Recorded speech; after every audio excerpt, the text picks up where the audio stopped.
What's up sa inyo mga kabayan? Magandang araw sa inyo. Nagbabalik na naman tayo dito sa ating channel, syempre. Meron na naman tayong pag-uusapan mga kabayan. Ayan ha, nailagay na natin dito mga kabayan yung Duterte, no? Kinumpleto natin mga kabayan kasi nitong mga nakaraan kasi, itong mga past few days, no? Hindi natin na isasama lagi si si Dr. Mata mga kabayan. Kulang, kaya ito, nagawa na tayo. Lagi ko nakakalimutan kasi mga kabayan mag-edit, no? So ayan, para hindi nyo makalimutan sa balota mga kabayan, yung mga numbers nila, no? Ilista nyo na mga kabayan. Yan yung mga number ng ating mga pambato sa PDP mga kabayan. Kailangan straight vote, straight vote tayo. Diyan tayo bumawi mga kabayan. Nasa ganun makabawi-bawi tayo at makaganti tayo diyan sa administrasyon ni Bungit. But anyway mga kabayan, no? Takot din pala na ma-cite in contempt ito mga bata ni Bungit. 'Di ba? Takot din pala sila na masubpina kasi napirmahan na mga kabayan, no, yung subpina na para diyan sa mga bata ni Bungit, sa yung mga executive cabinets ni Bungit mga kabayan. Papatawag na at ngayon yung atin naayon dito sa press briefing ni Aling Claire mga kabayan. Takot din pala tong mga kabayan na ma-cite in contempt.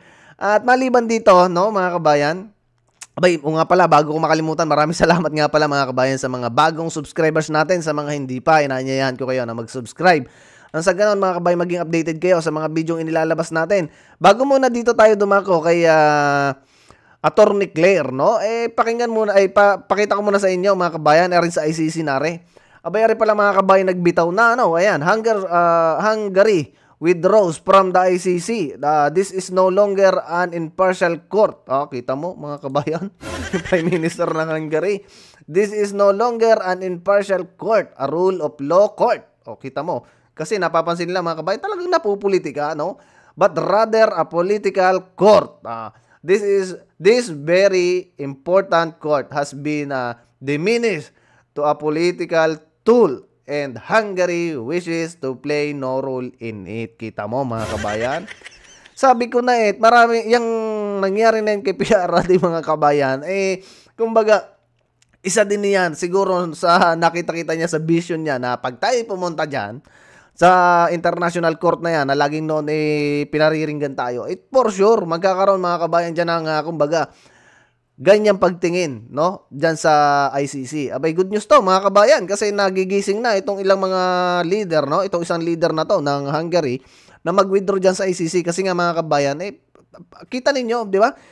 Kailan lang lumabas yung warrant of arrest na hindi nga natin nakita sa online nila na na may warrant of arrest na si PRRD. Binigla na lang nila nilabas. Kasi nga nagkasundo to si administrasyon ni Bungit at alam naman natin mga kabayan na sinanksyon niya ng Amerika na hindi na magbibigay ng pondo. Baka kaya nakipag-collaborate itong ICC mga kabayan dyan kay Bungit, no? Dahil sa kagustuhan nila na mawala ang Duterte sa Pilipinas at sinasabi lang nila na managot. Ang dami mga kabayan na nagsasabi diyan na talagang na politika, no? Kahit tayo kahapon mga kabayan, ang ating nakikita din talaga dito na politika itong ICC na to.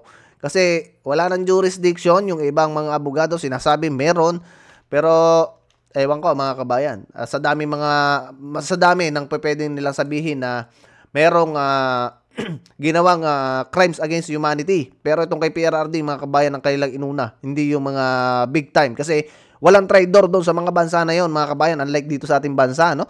Pilipino, sa kapwa Pilipino mga kabayan, ilalaglag ka talaga. Ikaw pa, sila pa yung magtutulak sa'yo para ikaw ay magkaroon ng malaking problema, di ba? Ayan lang naman si Bungit, hindi naman lahat ng Pilipino. Kay Bungit administration lang. Pero ito mga kabayan, panoorin natin to sinabi na to ni Auntie Claire kung ano baga sinasabi niya dito. Bakit aattend na rin mga kabinete? ABS-CBN. Ma'am, nabanggit po ni Senate President Cheese Escudero that there will be government officials who will be attending yung next hearing ng Senate on the arrest of former President Duterte. Sino-sino po ang mga ito? And does this mean na nagbago na yung stand ng palasyo pagdating sa pagdalo ng mga opisyal sa Senate investigation? Sa ngayon po ay according po sa office po ni ES. Alam nyo, nahihirapan to si Castro mga kabayan. Nahihirapan siyang sumagot dito kasi napakaingay kasi nito mga kabayan dyan sa press briefing, di ba? Kahit sa mga interview, laging itong bida mga kabayan, talagang pinanindigan niya yung pagiging attack dog niya. Diba? Nung nakaraan kasi, meron tong interview, kahapon yata mga kabayan, na sinasabi nito na ano pang dahilan, bakit a-attend pa daw itong mga gabinete ni Bungit? Bakit pa attend? Doon pa lang daw sa unang investigation, no? Doon sa preliminary investigation, nasagot naman daw lahat. Ano pa daw point? Bakit a-attend? Kita mo ngayon mga kabayan, di ba? Lahat ng sinabi nito mga kabayan, ngayong araw na to, kinabukasan, iba na mga kabayan. Kasi ang hirap talagang ipagtanggol, no? Or ang hirap gumawa ng kwento, lalo na mga kabayan, kung hindi talagang yun yung totoong nangyayari. Kita mo? Ngayon, na-attend na mga kabayan. As we speak, hindi pa po ako nabibigyan ng anumang detail kung nakatanggap na po sila ng invitation. Pero, dapat sa invitation nakalagay po sana kung sino yung mga tao na iimbitahan. Pero nagbigay na po ng listahan ang Tagapagsalita to mga kabayan, dapat ikaw lagi ang kumbaga ikaw ang updated lagi. Total naman ikaw lagi ang bida-bida diyan sa press briefing, 'di ba? Tapos ngayon sasabihin nito mga kabayan na wala pa siyang info, no? Nagpadala lang si Ber sa amin ng mga pangalan ng paatin.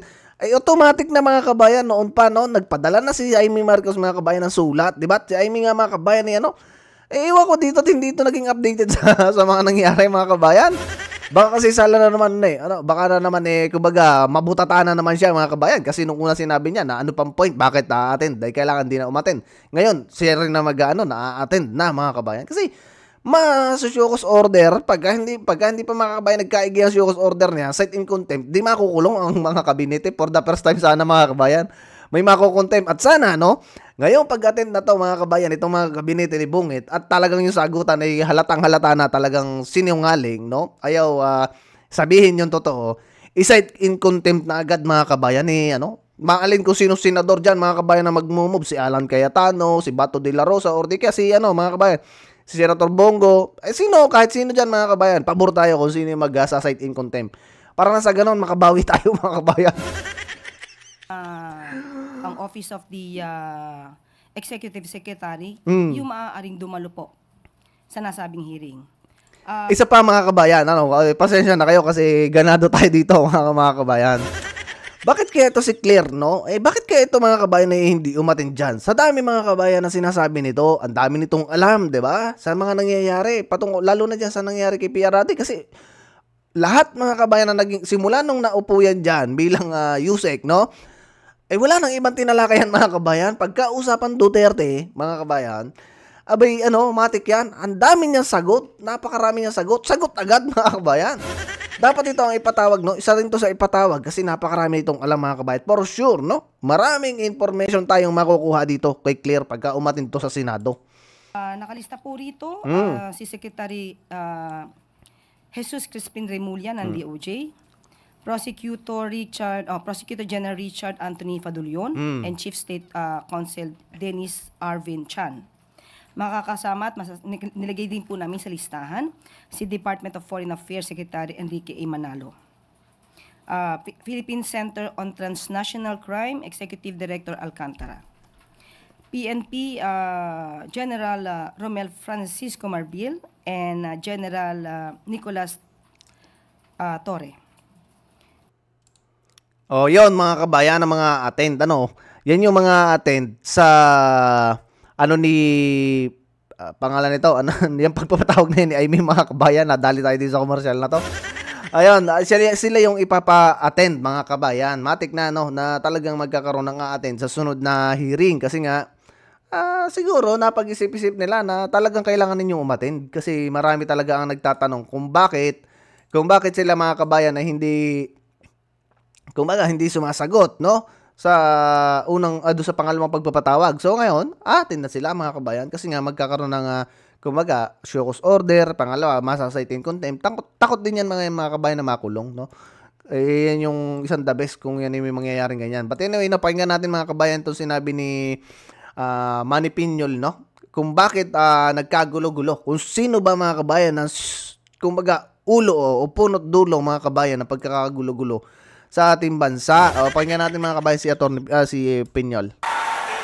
My dear people, mga minamahal kong kababayan, I have to give you a national perspective of politics today so that you will understand, ma-translate natin sa ating lokal na politika.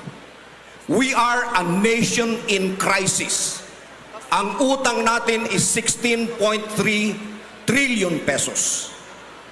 Ang popularity rating ng ating presidente is 14%, the lowest by any president in modern times. Grabe mga kabayan. First time in the history, no, ng presidente, si Bungit ang pinakamababa ang ratings, no? Abi, tinalo pa mga kabayan siya ni Ninoy Aquino, no, ni Pinoy. Kung ganon, ganyan kasi mga kabayan pagka ang pangulo ay lingo, no? Puro kasinungalingan pa. Sa dami na sinabi niya at pinangako hanggang ngayon wala pang natutupad. Divided ang ating bansa. Totoo. Nag-aaway ang Kampo Marcos at Kampo Duterte. Why did it come to this? Bakit nangyari ito? Sapagkat merong isang tao na napakaaga gusto nang tuparin ang kanyang ambisyon na maging presidente ng Pilipinas. Ang unang ginawa nila, People's Initiative. They wanted to amend the Constitution so that we will shift from presidential to parliamentary and he can be appointed Prime Minister. Hindi nagtagumpay yun. 26 billion ng gastos. Gumawa sila ng bagong programa, ayuda. Etong mga perang binibigay sa inyo, hindi tutulong sa mahihirap.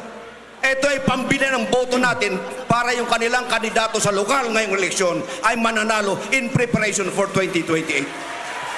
Yan talaga mga kabayan na nagsimula, no? Si Romualdez kasi talaga mga kabayan. Kung yan hindi na bisto-bisto, baka tayo mga kabayan na yan, hindi na may prime minister na ngayon. Yan ang totoo mga kabayan.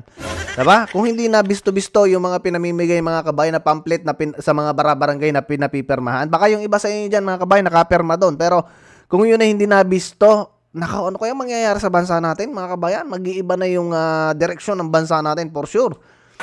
Hindi pa rin nakontento. They impeached Sara Duterte. Ayan. Hindi pa rin nakontento. They exiled the former president to The Hague to be tried by a foreign court. My dear friends, all of this have bearing on our local politics. Sapagkat ang totoo niyan, etong mga ayudang tinatanggap ninyo ngayon ay bahagi ng isang matinding plano para bilhin ang mga boto ng ating mga botante so that they will be able to position their local candidates so that in 2028, that man who has been salivating to become the next president could fulfill his dream. And this man is no other than Martin Romualdez. Kaya mga kabayan, yung sinasabing mga ayu-ayuda na pinamimigay dyan sa inyo sa barabarangay, tanggapin ninyo mga kabayan. Pero yung totoo o dapat talagang dapat ninyong iboto, yun ang iboto nyo mga kabayan kasi kita ninyo ang nangyayari. Palibasa tayo ay naniwala doon sa mga kampanya-kampanya nila noon, 'di ba? Ito ang nangyayari ngayon mga kabayan sa bansa natin. Magulo. Aba, pagka hindi pa kayo mga kabayan natuto, ay talagang walang pag-asa mga kabayan ang susunod na generation natin. Pag tayo ay nagpauto pa dyan sa mga, kita nyo si Romualdez mga kabayan. Kita niyo parang yung may sinto-sinto pag nagsasalita. 'Di ba? Parang may sinto-sinto. Panoorin niyo mga kabayan yung mga ibang video niyan. Sa sobrang taas ng pangarap niya sa buhay, no? Ayan mga kabayan ang gustong mangyari. Kaya tayo ngayon nagkakagulo-gulo, nagkawatak-watak kasi yung vice president at saka president ginawa niya ng paraan para kumbaga magkaroon ng gap o magkaroon ng pag-aaway, no? Eh Bungit naman kasi naniwala sa pinsan niya. Yan yung isang masaklap na pangyayari mga kabayan sa bansa natin. Kaya tayo mayroong ganito ngayon na tayo ay galit din dito sa nangyayari sa administrasyon, inilalabas natin itong mga problema na to. Sa totoo lang mga kabayan, tayo tumigil na sa politika kasi nga, sa mga usaping politika kasi nga mga kabayan, yung mga kaibigan mo, no, yung against sa paniniwala mo mga kabayan, kumbaga magkakalayo kayo kasi nga magkaiba kayo ng pinaniniwalaan or kumbaga sinusuportahan. Sa dami kong mga kabayang kaibigan dito sa social media, no, yung iba mga vlogger din. Kita nyo mga kabayan, di kami nagpapansinan ngayon. Dahil nga dito sa politika, kaya tayo noon talaga tumigil na tayo. Pagkatapos na manalo ni PRRD at pagkatapos ni PRRD manalo, pagkatapos ni BP Sara manalo, tayo tumahimik mga kabayan. Kahit balikan nyo yung YouTube natin, wala tayong mga ina-upload na ng mga about sa politics. Ngayon lang talaga tayo bumalik kasi nga napakagulo mga kabayan. Pag di tayo nagsalita ng ating mga nararamdaman o ng ating mga saloobin sa gobyerno, ay anong silbi natin kung bilang isang Pilipino, 'di ba mga kabayan? Anong silbi natin bilang isang Pilipino? Kaya ginagamit natin tong platform na to mga kabayan para ipahayag, no, yung ating saloobin at pagkadismaya sa nangyayari ngayon sa ating bansa. Kasi unang-una mga kabayan, maapektuhan ang susunod na generation natin. Kung hindi tayo magsisigaw dito, hindi tayo magpapahayag ng ating hinanaing sa gobyerno. Kaya dapat mga kabayan, maging ganun din kayo. Sabi nga, di ba, ni PRRD, I'm not Filipino for nothing, mga kabayan. Kaya dapat talaga, manindigan tayo. Kaya ang gagawin natin, mag-straight vote tayo, mga kabayan, dito sa Duterte, no? Huwag niyong kakalimutan lagi, no? Kaya ako pina-plus dito, mga kabayan, itong mga senatorial candidates natin. Kasi, isa yan sa magiging hakbang, mga kabayan, para sa seguridad ng ating Vice Presidente. Kasi may nakabinbin pa, mga kabayan, na impeachment complaint na nandyan ngayon sa Senado na hindi pa dinidinig. So kung papasok mga kabayan itong ating mga senador, no? Ay magiging malaking points, no? Sa pagtakbo ni BP Sara sa 2028. Yan yung isang hinihiling din ni PRRD. At yan din mga kabayan yung gusto ko na iparating sa inyo. Kaya wag nyo kakalimutan ang ating mga pambato, mga kabayan. So hanggang dito lang muna mga kabayan na ating video. See you sa susunod na video at wag nyo kakalimutan mag-like, mag-share, magbigay din kayo ng inyong opinion dyan sa comment section mga kabayan. Adios muna. See you sa susunod na video mga kabayan.